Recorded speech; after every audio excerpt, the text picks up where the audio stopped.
वज़ीर-ए-आज़म नरेंद्र मोदी ने राज्यसभा में सदर जमहूरिया के खिताब पर शुक्रिया की तहरीक पर बहस का दिया जवाब।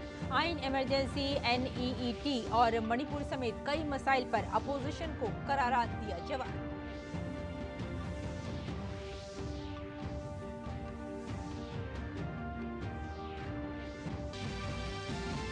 वज़ीर-ए-आज़म ने कांग्रेस के हर इल्जाम का दिया जवाब। कहा, कांग्रेस आइन की है सबसे बड़ी मुखालिफ।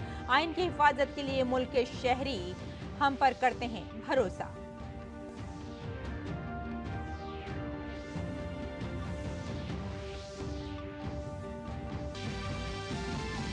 वज़ीर आला योगी आदित्यनाथ ने हाथरस हादसे पर साजिश के इम्कान से नहीं किया इनकार। कहा, एक रिटायर्ड जज की सरबराही में हादसे की होगी अदालती जांच, कसूरवारों के खिलाफ होगी सख्त कार्रवाई।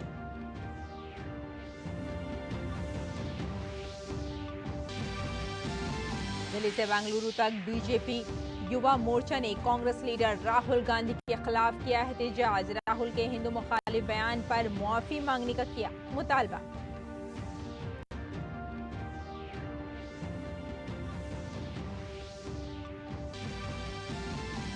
Global India AI summit Bharat की मेजबानी में शुरू। इफ्तिताह के बाद मरकजी वजीर अश्विनी वैष्णव ने कहा, AI जिंदगी को आसान बना सकता है। AI लेकिन इसके खतरात भी हैं मौजूद।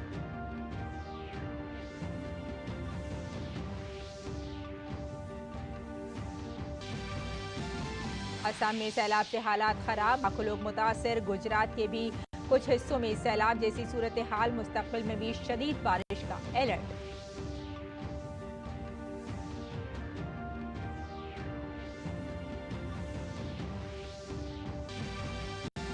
और T20 world champion team India की कल सुबह होगी वतन वापसी। एयर इंडिया की खुसूसी परवाज से बारबाडोस से रवाना हुए खिलाड़ी।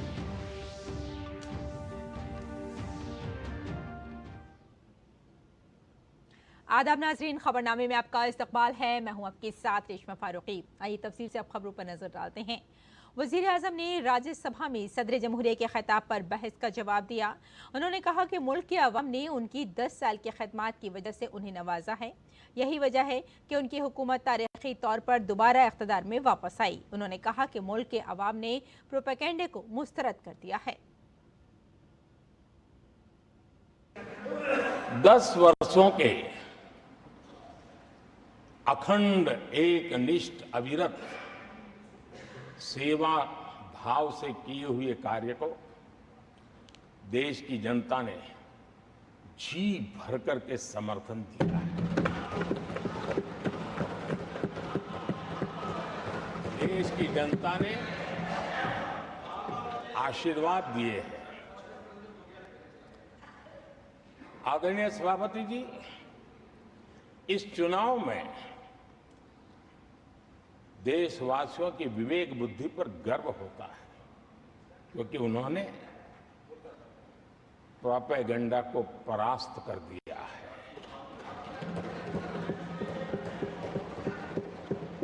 देश की जनता ने परफॉर्मेंस को प्राथमिकता दी है। भ्रम की राजनीति को देशवासियों ने ठुकराया है और भरोसे की राजनीति पर विजय की मोहर लगा। वज़ीर आज़म ने बाबा साहिब की बेमिसाल खिदमत को याद किया। वज़ीर आज़म ने कहा कि वो बाबा साहब के बनाए हुए आइन की वजह से दोबारा इख्तिदार में आए हैं। उन्होंने कहा कि इनके लिए आइन सिर्फ आर्टिकल की दस्तावेज नहीं बल्कि एक रहनुमा है। संविधान हमारे लिए ये कोई आर्टिकल्स का कंपाइलेशन मात्र नहीं है। हमारे लिए उसका स्पिरिट भी और उसके शब्द भी बहुत मूल्यवान है।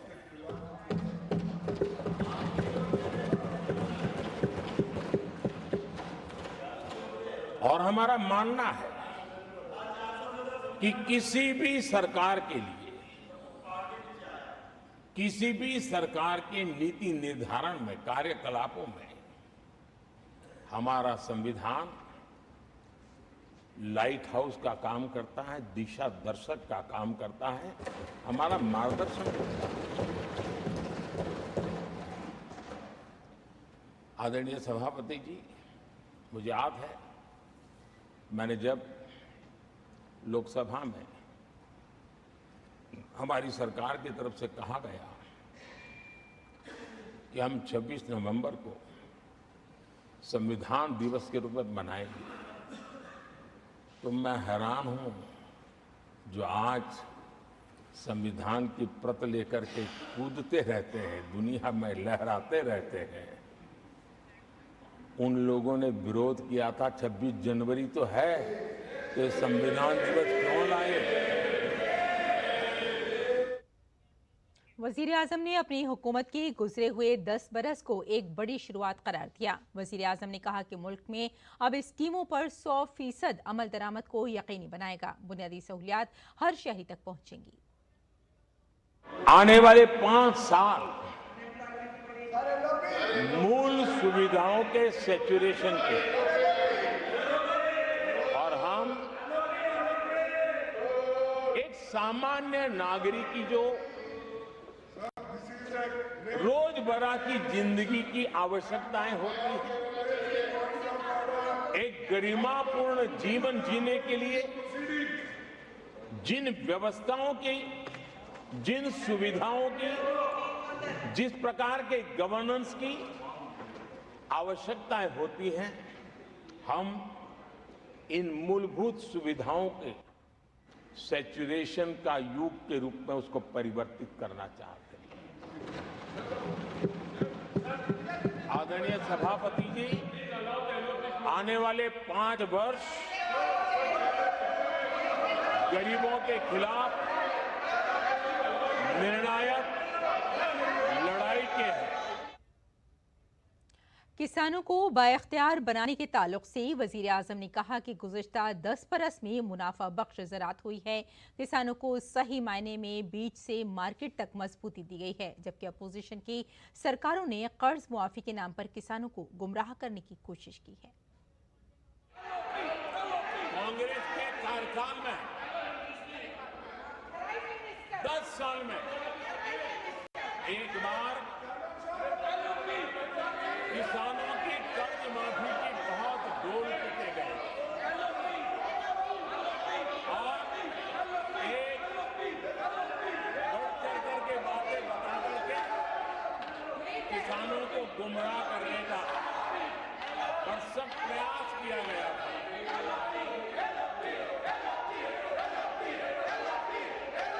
और 60,000 करोड़ की कर्ज माफी, उसका इतना हल्ला मचाया था।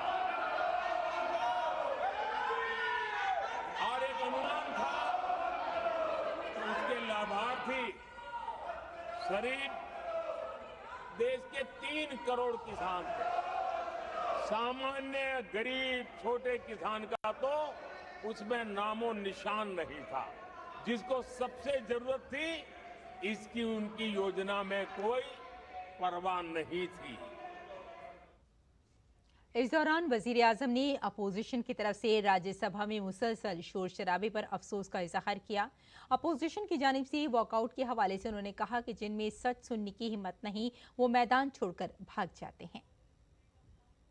देश देख रहा है,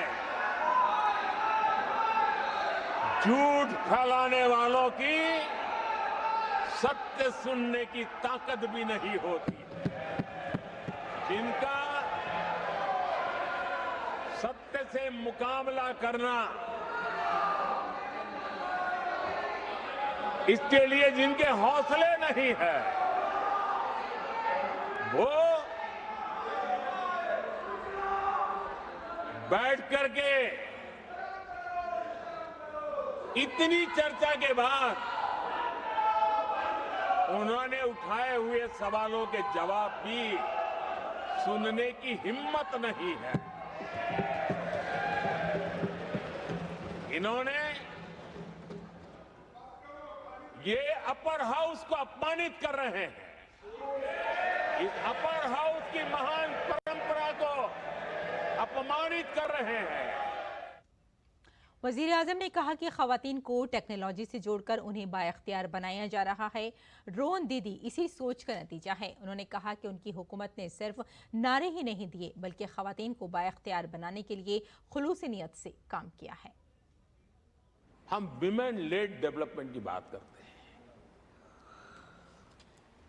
दुनिया के प्रगतिशील देशों के लिए भी विमेन डेवलपमेंट तो बहुत स्वाभाविक स्वीकार करते हैं, लेकिन विमेन लेड डेवलपमेंट की बात करते हैं तो उनके भी उत्साह में थोड़ी कमी नजर आती है। ऐसे समय भारत ने नारा नहीं, निष्ठा के साथ विमेन लेड डेवलपमेंट की ओर कदम बढ़ाए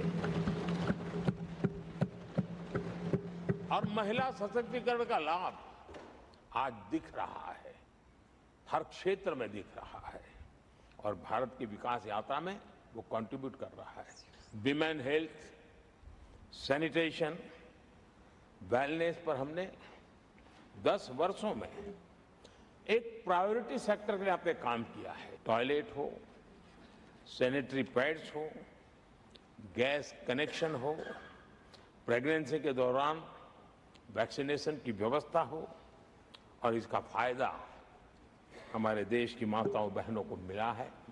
आरोग्य के साथ साथ महिलाएं आत्मनिर्भर बने, उस दिशा में भी हम लगातार काम कर रहे हैं।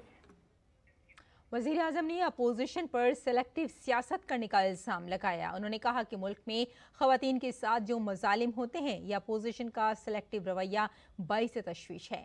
ये वही अपोजिशन जमातें हैं जो मगरबी बंगाल में होने वाले मजालिम पर खामोश रहती हैं। ये जो महिलाओं के साथ होते अत्याचार में विपक्ष का जो सिलेक्टिव रवैया है, ये सिलेक्टिव रवैया बहुत ही चिंताजनक है। आदरणीय सभापति जी, मैं आपके माध्यम से देश को बताना चाहता हूं, मैं किसी राज्य के खिलाफ नहीं बोल रहा, न ही मैं कोई राजनीतिक स्कोर करने के लिए बोल रहा, लेकिन कुछ समय पहले मैंने बंगाल से आई कुछ तस्वीरों को सोशल मीडिया पे वीडियो देखा। एक महिला को वहां सरेआम सड़क पर पीटा जा रहा है। वो बहन चीख रही है, लेकिन वहां खड़े हुए कोई उसकी मदद के लिए नहीं आ रहा है, वीडियो बनाने में लगे हुए हैं। और जो घटना संदेश खली में हुई, जिसकी तस्वीरें रोंगटे खड़े करने वाली है, लेकिन बड़े बड़े दिग्गज मैं सुन रहा हूं कल से, इसके लिए पीड़ा उनके शब्दों में भी नहीं झलक रही है। वज़ीर आज़म ने अपोजिशन की जानिब से आइन बचाने के इंतखाबी मामले पर भी जवाब दिया। उन्होंने कहा कि इमरजेंसी के दौरान आइन के शेखों के साथ ऐसा सलूक किया गया जैसे आइन पर बुलडोजर चला दिया गया हो। उन्होंने कांग्रेस को आइन के लिए सबसे बड़ा खतरा करार दिया। इस चुनाव नतीजों से जो कैपिटल मार्केट है उसमें तो उछाल नजर आ ही रहा है, लेकिन दुनिया में भी बहुत बड़ा उमंग और आनंद का माहौल है। लेकिन इस बीच हमारे कांग्रेस के लोग भी खुशी में मगन है। मैं समझ नहीं पाता हूं कि ये खुशी का कारण क्या है, और इस पर कई सवाल है। क्या ये खुशी हार की हैट्रिक पर है? क्या ये खुशी नर्वस 90 के शिकार होने पर है? क्या ये खुशी एक और असफल लॉन्च की है? मैं देख रहा था, ये उत्साह उमंग से खड़गे जी भी बड़े नजर आ रहे थे, लेकिन शायद खड़गे जी ने उनकी पार्टी की बड़ी सेवा की है, क्योंकि जो ये पराजय का ठिकरा जिन पर फूटना चाहिए था, उनको उन्होंने बचा लिया और खुद दीवार बन के खड़े हो गए। उन्होंने कहा कि आज जो पार्टियां कांग्रेस के साथ हुई हैं वो मौका परस्त हैं। ये वही पार्टियां हैं जो कभी इमरजेंसी के दौरान कांग्रेस की मुखालफत कर रही थी लेकिन आज एक साथ हो गई हैं। वजीर आजम ने कहा कि कांग्रेस का दोगलापन समझ से बालातर है। वो तफ्तीश पर भी सवाल उठाते हैं। ये बदउनवानों के जेल जाने पर अपोजिशन भी हंगामा बर्पा करती है। वजीर आजम ने वाजे किया कि हुकूमत बदउनवानों के खिलाफ कोई दोहरी जहनियत नहीं रखती। उन्होंने यकीन दिलाया कि जांच एजेंसियां मुकम्मल तौर पर आजाद हैं और किसी बदउनवान को बख्शा नहीं जाएगा। मैं देश को बार बार ये बात याद दिलाना चाहता हूं, ये कैसा दोगलापन चल रहा है। ये लोग दिल्ली में एक मंच पर बैठ करके जांच एजेंसियों पर आरोप लगाते हैं, भ्रष्टाचारियों को बचाने के लिए रैलियां करते हैं और केरला में उनके शहजादे, उन्हीं के केरल के एक मुख्यमंत्री जो उनके गठबंधन के साथी है, उनको जेल भेजने की अपील करते हैं और भारत सरकार को कहते हैं कि इस मुख्यमंत्री को जेल भेज दो। दिल्ली में ईडी सीबीआई की कार्रवाई उस पर हाय तौबा करते हैं और वही लोग उसी एजेंसी से केरल के मुख्यमंत्री को जेल भेजने की बात करते हैं शाहजादे। छत्तीसगढ़ में कांग्रेस सरकार के मुख्यमंत्री के साथ शराब घोटाला जुड़ा। यही आप पार्टी वाले चीख चीख करके कहते थे कि ईडी सीबीआई को लगा दो और इस मुख्यमंत्री को जेल में डाल दो, खुलेआम कहते थे। और ईडी ये काम करे इसके लिए गुजारिश करते थे। उनको तब ईडी बहुत प्यारा लगता है। नीट यूजी पेपर लीक पर वजीर आजम ने ऐवान को बताया कि हुकूमत मुलजिमों के खिलाफ सख्ती से कार्रवाई कर रही है। उन्होंने तलबा को यकीन दिलाया कि उनकी मेहनत और मुस्तकबिल दोनों महफूज हैं। राष्ट्रपति जी ने अपने संबोधन में पेपर लीक को एक बड़ी समस्या बताया है। मेरी अपेक्षा थी कि सारे दल दलीय राजनीति से ऊपर उठकर इस पर अपनी बात रखते, लेकिन दुर्भाग्य से इतना संवेदनशील महत्वपूर्ण मुद्दा भी, मेरे देश के नौजवानों के भविष्य के साथ जुड़ा मुद्दा भी इन्होंने राजनीति के भेंट चढ़ा दिया। इससे बड़ा दुर्भाग्य क्या हो सकता है। मैं देश के नौजवानों को आश्वस्त करता हूं कि आपको धोखा देने वालों को ये सरकार छोड़ने वाली नहीं है। मेरे देश के नौजवानों के भविष्य के साथ खिलवाड़ करने वालों को सख्त से सख्त सजा मिले, इसके लिए एक के बाद एक एक्शन लिए जा रहे हैं। जम्मू कश्मीर के बारे में उन्होंने कहा कि रियासत में दहशतगर्दी और अलहदगी पसंदी अपने आखिरी मराहिल में है। उन्होंने कहा कि इसी तरह शुमाल मशरक़ी भारत तरक्की की राह पर गामजन है, लेकिन कांग्रेस सियासी फायदा उठाने की कोशिश करती रहती है। उन्होंने बताया कि कांग्रेस ने मणिपुर में 5 बार सदर राज नाफिज किया था। इस सूरत हाल में ये समझा जा सकता है कि कोई तो मसला है। मणिपुर की स्थिति सामान्य करने के लिए सरकार निरंतर प्रयासरत है। वहां जो कुछ भी घटनाएं घटी, 11,000 से ज्यादा एफआईआर की गई है। मणिपुर छोटा सा राज्य है, 11,000 एफआईआर की गई है। 500 से ज्यादा लोग अरेस्ट हुए हैं। आदरणीय सभापति जी, इस बात को भी हमें स्वीकार करना होगा कि मणिपुर में लगातार हिंसा की घटनाएं कम होती जा रही है। इसका मतलब शांति का आशा रखना, शांति पे भरोसा करना संभव हो रहा है। आज मणिपुर के अधिकांश हिस्सों में आम दिनों की तरह स्कूल चल रहे हैं, कॉलेज चल रहे हैं, दफ्तर और दूसरे संस्थान खुले रहे। मणिपुर में भी जैसे देश के अन्य भागों में परीक्षाएं हुई, वहां भी परीक्षाएं हुई हैं और बच्चों का अपनी विकास यात्रा जारी रखी है। केंद्र और राज्य सरकार सभी से बातचीत करके शांति के लिए, सौहार्द रास्ता खोलने के लिए लगातार प्रयास कर रही है। वज़ीर-ए-आज़म नरेंद्र मोदी ने आज राज्यसभा के 264वें इजलास के अख्ताम के बाद पार्लियामेंट हाउस में नायब सदर जमहूरिया और राज्यसभा के चेयरमैन जगदीप धनखड़ से मुलाकात की। इस मौके पर राज्यसभा में ऐवान के लीडर जेपी नड्डा के साथ मरकजी वुज़रा और अरकान पार्लियामेंट भी मौजूद रहे। सदर जमहूरिया के खिताब पर शुक्रिया की तहरीक पर वज़ीर-ए-आज़म के खिताब के दौरान राज्यसभा से कांग्रेस समेत कई इत्तेहादी पार्टियों के मेंबरान पार्लियामेंट की वॉकआउट पर राज्यसभा के चेयरमैन और नायब सदर जमहूरिया जगदीप धनखड़ ने कहा कि आज उन्होंने ऐवान को नहीं बल्कि ऐवान के वकार को पीछे छोड़ा है। आज उन्होंने मुझे पुश्त नहीं दिखाई बल्कि भारत के आइन को पीठ दिखाई है। उन्होंने मेरी या आपकी तौहीन नहीं की बल्कि उन्होंने आइन के हलफ की तौहीन की है। भारत के आइन की इससे बड़ी तौहीन नहीं हो सकती। मैं उनके तर्ज अमल की मजम्मत करता हूँ। आज वो सदन छोड़कर नहीं गए, मर्यादा छोड़कर गए। आज